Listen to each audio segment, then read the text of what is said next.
pengajian Majelis Taklim RW 05. Bapak-bapak hadirin yang berbahagia, kalau kita bicara Majelis Taklim, mungkin bapak-bapak sudah tahu bahwa surga itu sebenarnya merindukan diantaranya kepada jamaah orang-orang yang sering datang ke Majelis Taklim. Makanya ini bapak-bapak yang datang pada pagi hari ini, saya jamin insya Allah nanti kalau memang Allah merestui bisa masuk surga semuanya. Cuman kadang-kadang orang nih kalau diajak yang buat kebaikan susah Pak, susah. Ada aja tuh alasannya. Yang ketiduran lah pas siang, memang gangguan-gangguan setan itu seperti itu. Kadang-kadang subuh saja dibangunin udah pas sholat ini udah nggak mau tuh para bangun suruh sholat, masih aja ada yang orok. Itu setan kadang-kadang bisikin kita, udah jangan bangun tar aja, udah jangan bangun. Padahal tanpa kita sadari, bapak-bapak sekarang itu sebenarnya setan yang menggoda kita. Kadang-kadang saya juga bilang anak saya seperti itu gitu. Assalamualaikum warahmatullahi wabarakatuh. Bismillahirrahmanirrahim. Alhamdulillahirabbil alamin wa bihi nasta'inu ala umurid dunya waddin. Wassalatu wassalamu ala asyrafil anbiya'i wal mursalin wa ala alihi wa sahbihi ajma'in. Rabbi shrah li sadri wa yassir li amri wa halul 'uqdatam min lisani yafqahu qawli. Amma ba'd. Bapak-bapak, saudara-saudara sekalian yang dirahmati Allah Subhanahu wa taala. Gak tahu ibu-ibunya ada yang datang nggak ya? Bu RT 8 datang nggak? Belum kelihatan ya? Ya, semoga menyusul nanti. Pertama-tama saya sampaikan terima kasih atas kehadiran bapak-bapak di tempat kami yang sederhana ini untuk melaksanakan pembukaan taklim, pembukaan kembali. Karena pembukaan yang awalnya dulu di rumah Pak Dr. Haji Mara Uluan Sedegar, itu pembukaan pertama. Nah kemudian ini pembukaan lebih lanjut setelahnya tawakuf Ramadan, sekarang dibuka lagi. Dan insya Allah seperti biasa pengajian kita setiap Ahad ketiga. Jadi kalau tidak salah bulan depan itu jatuhnya pada tanggal 20 Juni. Kalau tidak salah, Ahad ketiga ke depan. Tempatnya di mana? Seperti biasa, menyusul tempatnya. Hadirin sekalian yang dirahmati Allah Subhanahu wa taala, ada beberapa keluarga kita yang sakit, di antaranya Pak Ketua Mulyadi, juga orang tuanya sedang sakit, bahkan sekarang sedang mengantar ke rumah sakit katanya. Begitu Pak Jono ya. Kita doakan bersama. Kemudian ada juga tadi Pak Iwan ya, istri ya, yang kurang sehat juga. Kemudian mungkin di antara keluarga kita ada yang sakit juga ya. Kita doakan bersama-sama, kita bacakan suratul Fatihah, memohon kepada Allah Subhanahu wa taala ya, dengan harapan agar keluarga kita yang sakit ya, atau kita sendiri yang sakit, semuanya diberikan kesehatan oleh Allah Subhanahu wa taala. Dan tidak lupa juga ada Pak siapa namanya, Rizky namanya, anaknya itu Mirza ya, Rizky Mirza, itu kita kenal juga, jamaah aktif di Masjid Al-Muhajirin beliau. Anaknya sampai sekarang juga masih di rumah sakit ya, setelah operasi, tapi belum sadarkan diri sampai dengan saat ini. Semuanya kita mohon kepada Allah Subhanahu wa taala, semoga diberikan kesehatan lahir dan batin, dan dapat menjalankan ibadah, dapat menjalankan taklim kita sebagaimana biasa, baik di RW kita ini maupun di Masjid Al-Muhajirin. Di Masjid Al-Muhajirin insya Allah akan kita mulai pada tanggal 30 Mei tiap hari Rabu ada taklim di sana pada maghrib. Jadi Rabuan, taklim Rabuan. Monggo bapak-bapak yang ada waktu silahkan kita sama-sama taklim hari Rabu malam Kamis. Akan dimulai pada tanggal 30 Mei, insyaallah. Mari kita bacakan suratul Fatihah ya. Ala hadhihi niyyah wa kulli niyatin shalihah. Al-Fatihah. A'udzu billahi minasyaitonir rajim. Bismillahirrahmanirrahim. Alhamdulillahi rabbil alamin arrahmanir rahim. Iyyaka na'budu wa iyyaka nasta'in. Ihdinas mustaqim. Shiratal ladzina an'amta 'alaihim ghairil maghdubi 'alaihim waladdallin. Rabbil alamin.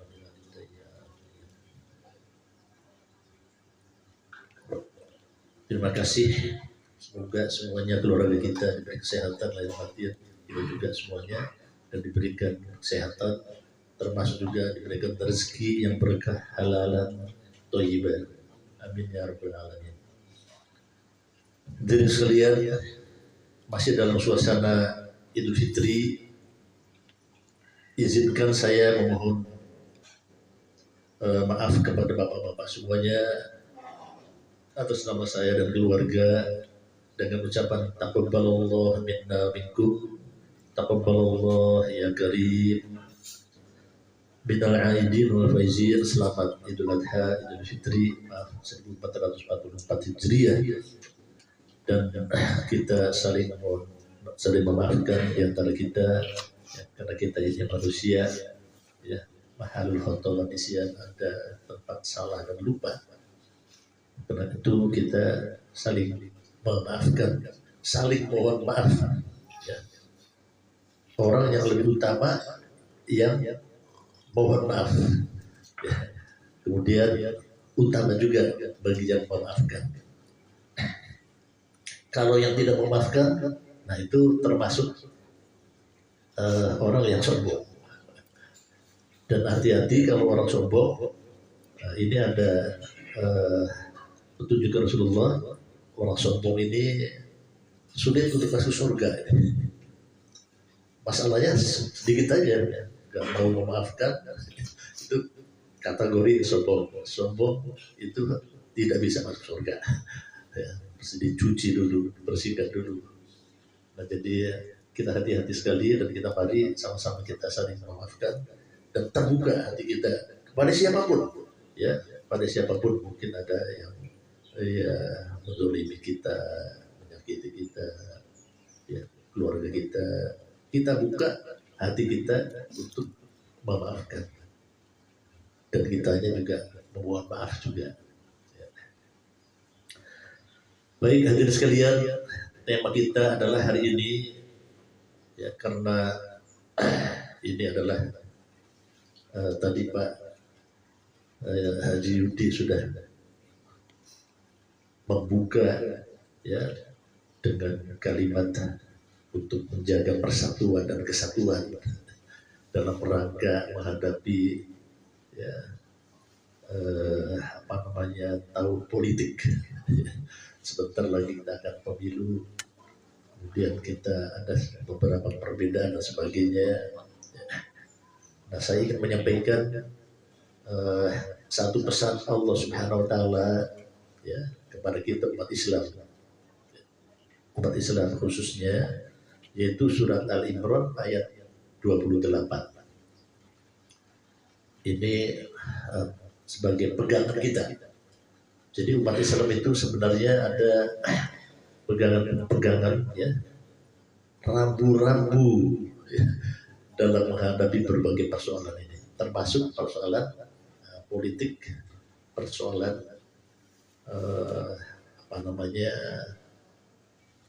pelaksanaan berbangsa dan bernegara ini ya, itu juga alhamdulillah dalam agama kita paling lengkap. Oleh karena itu kita tidak usah khawatir ya, asal kita memahami petunjuknya, rambunya seperti apa. Nah, itu yang penting. Jangan nanti ada letter S, lampu merah, ditabrak saja ya. lewat saja terus. Nah ini yang bikin kacau kayak begitu. Ya, rambu-rambunya ada, tapi dia tidak tahu rambu-rambunya itu seperti apa. Ada banyak rambu-rambunya itu ya, di dalam kita berpolitik, dan sebagai umat Islam itu juga perlu memahami. Ya, kenapa? Karena dalam hadis maupun dalam Al-Quran itu banyak sekali ayat maupun hadis yang berkaitan dengan politik. Dan saya memberikan penjelasan ya di berbagai masjid, di berbagai majelis taklim. Ya, saya sampaikan bahwa masjid ini ya, itu boleh bicara soal politik.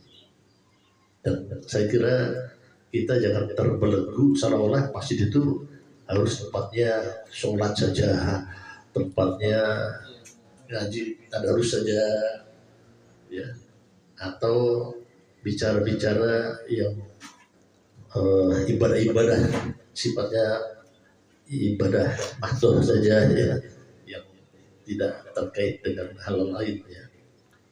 Nah, jadi kita sudah diberikan contoh oleh Rasulullah. Masjid itu fungsinya apa? Ya, di samping fungsi vertikal, juga fungsi horizontal. Dua fungsi masjid, dua fungsi tempat-tempat kita beribadah, tempat kegiatan kita, selalu kita memperhatikan dua fungsi ini. Karena memang hidup kita ini ditentukan untuk bisa menjalankan dua dimensi, ya. Dua dimensi, satu dimensi ilahiyah, kita harus melakukan berbagai macam aturan yang ditentukan oleh Allah Subhanahu wa Ta'ala. Kemudian dimensi lain adalah dimensi horizontal yang dikenal sebagai dimensi sosial. Jadi dalam Al-Quran pun ya maupun hadis menjelaskan ya, sejak di dalam memilih pemimpin ya, itu sudah jelas gamblang dan kita sudah hafal semua itu ya. Kullukum ra'in wa kullu ra'in mas'ulun an ra'iyatihi, bahwa kamu semua itu adalah pemimpin. Pemimpin itu akan dimintai pertanggungjawabannya. Jadi, nah ini salah satu petunjuk hadis politik. Ya. Karena pemimpin akan dimintai pertanggungjawabannya, maka kita harus hati-hati. Mulai dari diri kita sebagai pemimpin dalam keluarga. Pak RW pemimpin dalam lingkungan RW 05, Pak Lurah, Pak Camat itu sesuai dengan tanggung jawab dan lingkungannya. Terus itu masuk RW, ya. Semua itu diminta perjalanannya. Jadi tidak ada ini yang jadi pemimpin, semua pemimpin. Paling tidak di keluarga, ya. Kalau yang belum berkeluarga, pemimpin bagi dirinya, pemimpin bagi adik-adiknya yang lebih kecil. Nah, semua itu adalah pemimpin. Dalam khususnya kita bicara berkaitan dengan surat Al-Imran, ya, yaitu surat ketiga, ya, ayat 28. Ini sebagai pegang kita ya secara umum. Ya, harus berpegangan di dalam menghadapi bagaimana kita milih pemimpin seperti apa. A'udzu billahi minasyaitonir rajim. Bismillahirrahmanirrahim. La yattakhidhul mu'minina al-kafirina awliya'a min dunil mu'minin. Wa may yaf'al dzalika falaysa minallahi fi syai'in illa an tattaqu minhum tuqatan wa yuhadzirakumullahu nafsah wa illallahil masir. Al-Imran ayat 28. Janganlah orang-orang mukmin mengambil orang-orang kafir menjadi wali dengan meninggalkan orang-orang mukmin. Tuh. Ada orang mukmin, ya, kita ambil pemimpin orang yang tidak mukmin. Nah itu namanya meninggalkan itu. Kalau ada mukmin kecuali kada orang mukmin. Semuanya ya orang-orang yang tidak mukmin ya apa boleh buat. Nah bagaimana supaya orang mukmin ini selalu ada, selalu aktivitasnya ya dan memahami ya di dalam kepemimpinan ini selalu berada muncul. Nah ini kan perlu ada semacam ada pemahaman. Kalau bahasa kerennya apa? Maksudnya kaderisasi. Kaderisasi. Nah, jadi ada kaderisasi. Sehingga orang-orang mukmin itu ada selalu yang tampil. Kader-kadernya. Ya. Kalau orang mukmin tidak ada yang tampil, nah ini berarti salah siapa ini? Salah orang-orang tua yang tidak membentuk, tidak membuat kaderisasi, tidak merencanakan kaderisasi, tidak melaksanakan kaderisasi. Nah itu juga terancam itu. Ya. Kenapa? Karena kaderisasi itu penting.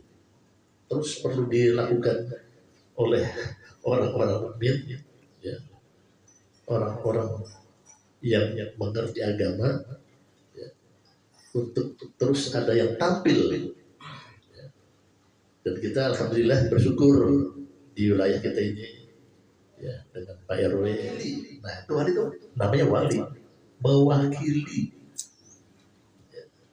Mewakili kepentingan-kepentingannya untuk mengurus dengan baik. Nah ini kita milih ya wakil-wakil kita, ya kita mau memberikan kuasa kepada wakil-wakil kita, para pemimpin ini, ya untuk menyelenggarakan suatu pemerintahan dan sebagainya. Hadirin sekalian, di sini kita dipesan betul-betul agar jangan orang mukmin ini mengambil orang-orang kafir menjadi wali.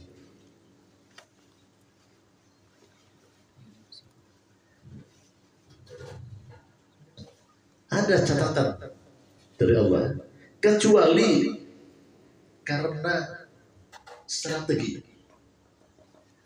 karena siasat untuk memelihara diri dari suatu yang ditakuti dari mereka.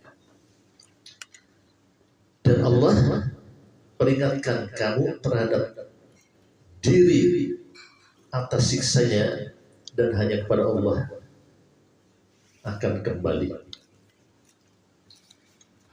Nah, di sini kita lihat bahwa boleh kita itu melanggar rambut tadi kalau dalam keadaan terpaksa banget, kira-kira gitu. Terpaksa banget kenapa? Karena situasi dan kondisinya sangat kepepet.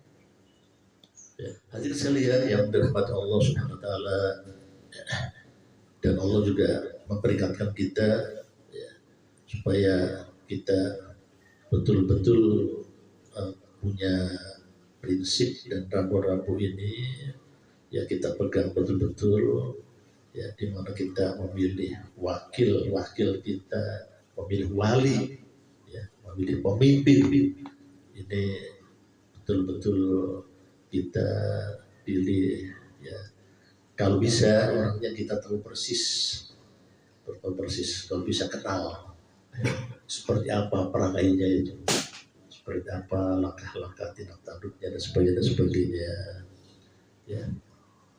Jadi paling tidak ya sudah digambarkan punya sifat-sifat yang dicontohkan, ya sidik, amanah, tabligh, ya kemudian apa program dan sebagainya, betul-betul dia menunjukkan ya orang-orang yang juga memperhatikan kepentingan umat Islam yang ada di Indonesia ini. Ya.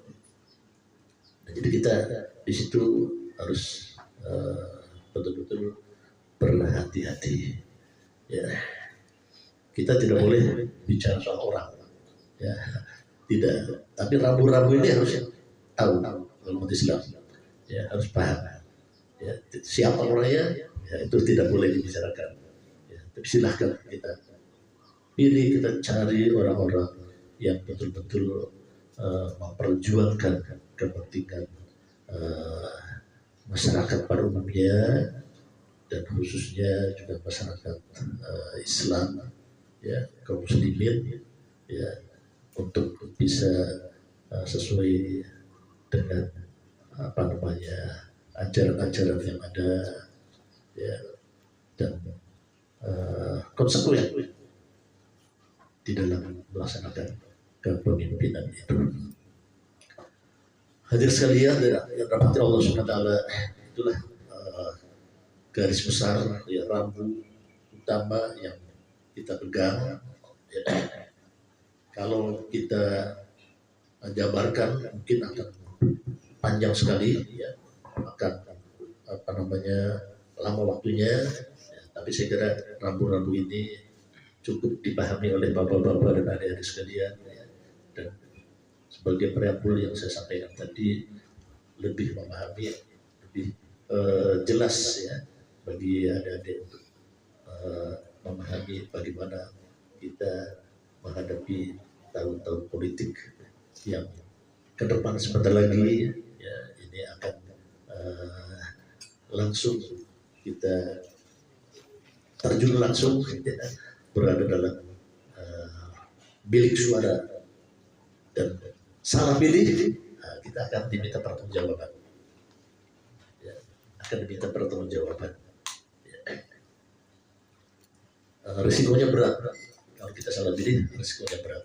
Ya. Bukan hanya saja di dunia, tapi ya, di akhirat pun akan dimintai pertanggungjawabannya. Kita ajak dan terus kita bimbing, kita mohon bimbingannya, dan kita saling memberikan masukan untuk pengembangan majelis taklim kita ini. Ya. Terima kasih atas perhatiannya, dan mungkin ada beberapa pertanyaan, ya kita akan apa namanya bisa bahas beberapa menit saja.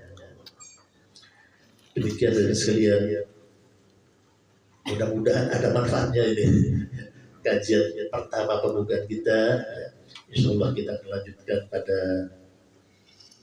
bulan depan, ya bulan depan. Ya.